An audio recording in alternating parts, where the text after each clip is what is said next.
Hey everybody, this is Christian with Android Unite. Thanks for joining me again for another video. This time I'm going to be doing a Back to the Future kind of deal. So 3 years ago I recorded a video about this, and this is an OBD2 Bluetooth adapter for your car or truck. You plug it in the OBD port via these pins and this connector here, and essentially it gives out raw data that, depending on the app you're using it with, is able to translate that into some useful and presentable graphics and such. And so why is this important? It's important because it helps you diagnose your vehicle in case you've got fault codes. It helps you know your driving habits. It helps you track distance between work and home, gas mileage, stuff like that. And so, like I said, I made a video 3 years ago. You guys left me a ton of comments and questions and concerns and wanting to keep me honest and tell me that this thing is not the end-all be-all to diagnosing your car. And I just wanted to affirm those comments and say, you're right, this thing is not. But this thing is an awesome tool that, in the right hands, is able to give you a great idea of how your car is performing, give you some insight into your driving habits, and on occasion clearing a fault code if it calls for that. And so let me just say that I want to thank specifically the people who pointed out that the Torque Pro is not the only app on the market, obviously, that is able to interface with this little contraption. There's another one called, let me zoom in here, OBD Car Doctor Pro. Now, both of these, the Torque Pro and the OBD Car Doctor Pro, come with free versions. I highly suggest that you download the free version first. Buy this on Amazon. Currently, it's retailing for anywhere in between 12 and 20 bucks. I bought this 3 years ago for about 14. It seems like prices have not changed much since then. Something that you want to look for is there's two different versions. There's one with the notch that is fully connected here, and then there's another one with the notch that seems to be free floating. Definitely get the one that's fully connected, like this one here.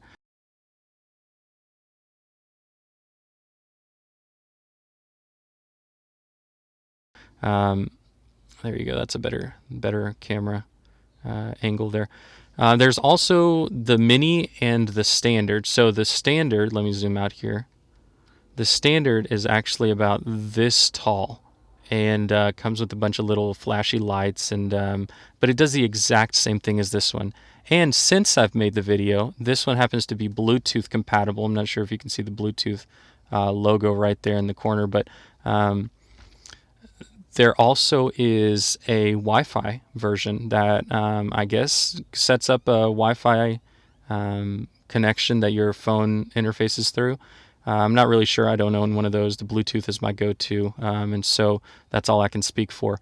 But definitely worth taking a look at. For as cheap as they are, it's definitely worth investing in, I think, keeping it in the truck just in case. So let me go ahead and log in here again, or unlock the phone. I heard your complaints about some of you who took my advice, bought one of these things for yourself, plugged it into your phone, to your car, and then ended up using the Torque app, and the Torque app was not able to read or interface whatsoever with the device itself. And originally I did that video in my 2007 Mazda 6. Now I'm sitting in my 2002 Acura MDX, and just to justify you guys, I'm going to go ahead and plug this thing in and try to connect to it via the Torque app and show you that it does not work. And so the reason I'm showing you that is because there's hope. If you still happen to have that little dongle lying around, you may want to stick around to the end of the video to learn how you can get it to successfully connect. So here we go. It is plugged in. I'm going to go ahead and turn the ignition. There it is. As soon as the phone picks up on the connection, the OBD2 Bluetooth connection, if Bluetooth is on, and it is, it's probably going to prompt me here in a second to pair with it. If it doesn't do it in the next 3 seconds, I'm probably just going to go into the settings myself and and force it to. So yeah, let's do that. Go into Bluetooth. It is scanning. Over here you'll see OBD2. I'm going to click on that. It's going to prompt you for a pin. Now the pin is either 0000, or in my case it's 1234. But if neither of those have any luck on your specific device, also try 5678, and that is a third and final option before you call it quits. So let's go ahead and pair it. Paired devices, so successfully paired. Go back into the Torque Pro app. You can see the first icon signifies that the app has established a location, and so GPS has to be on if you want for that specific part of the app to work. Location is in the settings. The second one is it recognizes the app. Third is it is trying to establish a connection with the adapter itself. And then lastly, it's receiving raw data, which right now it's black, receiving raw data from the device. You'll know it's connected as soon as this little dial down here starts emitting your data, and the settings will all of a sudden be usable. What is an app like this for? What is it intended for? It's intended to, first and foremost, get real-time information. This specific one, the Torque Pro, gives you a little widget area in which you can completely customize. So if I wanted to hold and add a display, add a widget, quote unquote, I could add that. I could add it in graph form, I could add it in digital form, or I could add it in dial form. And so whatever is your cup of tea, you can certainly drink it that way. This is not going to work, obviously, because this app does not interface with that. Or my vehicle specifically does not interface with the Torque Pro app via my Bluetooth adapter. So how do you solve that? First, you're going to have to quit Torque Pro because it likes to run in the background. I like to make it a habit of unpairing, because sometimes when I'm switching between apps, me specifically since I own both of them, it tends to give me some issues. So I'm going to unpair it. Now I'm going to start up the OBD Car Doctor Pro. There is a free version, like I said in the last video. With any app, if there's a free version, for sure make sure you check that out first, because you want to make sure that you're getting an app that does properly interface. If I had known that, and I'm sure if a bunch of you had known that, you might not have given up on that little dial or send it back or whatever, tossed it in a drawer and forgotten about it. So hopefully some of you guys are watching this update video and remember where it is and are able to give it another try. So I'm going to go ahead and click on connect. It's not going to find it because the Bluetooth adapter is not paired. So I'm going to go ahead and scan, re-input my code 1234. It is connected. Go back to the app, and it's running protocol attempts to try to connect to it. As you can see there, it has successfully done so. It's a little bit different. Once these populate, once they turn white instead of grayed out, then you know that it's successfully connected. So current data, let's just go there. It's currently set up to record my economy settings. So as I drive this vehicle, and as my gas gauge goes down, and as it reads the raw data of my revs, my starts and stops, my location, my miles traveled, it's going to give me some useful information in that respect. If I go into widget area, I can look at my engine RPMs.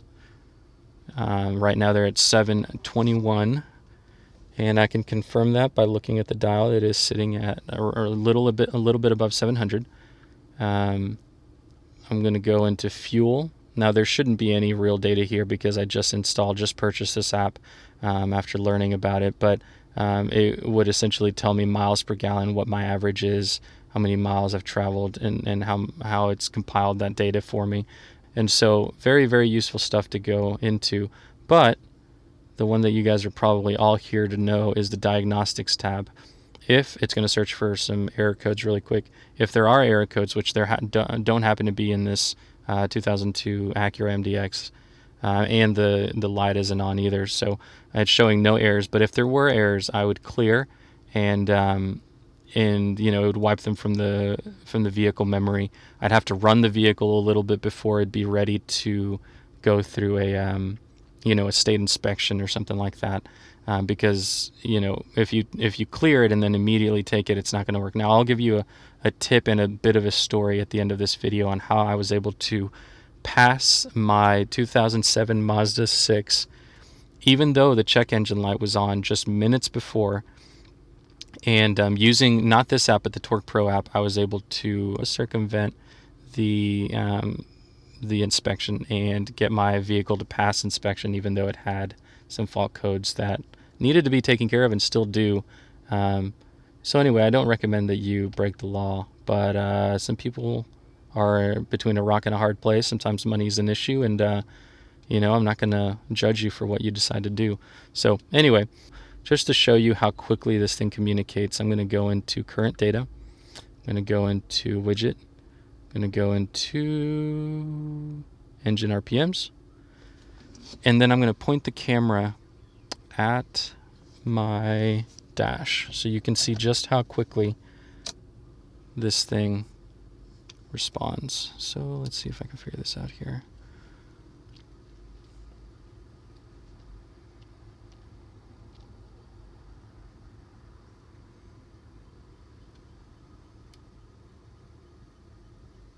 All right, let me lock that into place. And let me take my phone out of my car dock. Place it right here. All right, so here we go. I'm going to hit the accelerator.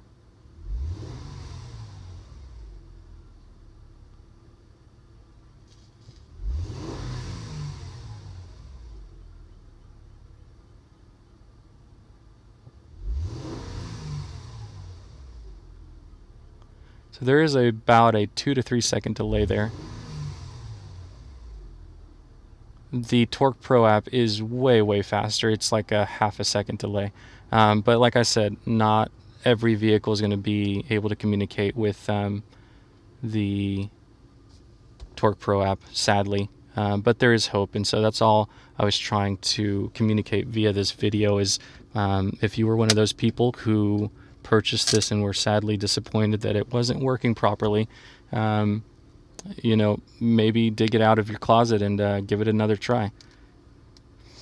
All right, guys. So that is my update video for the ELM 327 Bluetooth adapter, OBD2 Bluetooth adapter. If you guys have any questions, any further questions, leave them in the comment area below, please. I will try my best to respond as soon as possible. Like I said originally, some of you guys were calling me out saying that this is not the end-all be-all to car diagnostics. That's correct. This is not going to take the place of your family mechanic.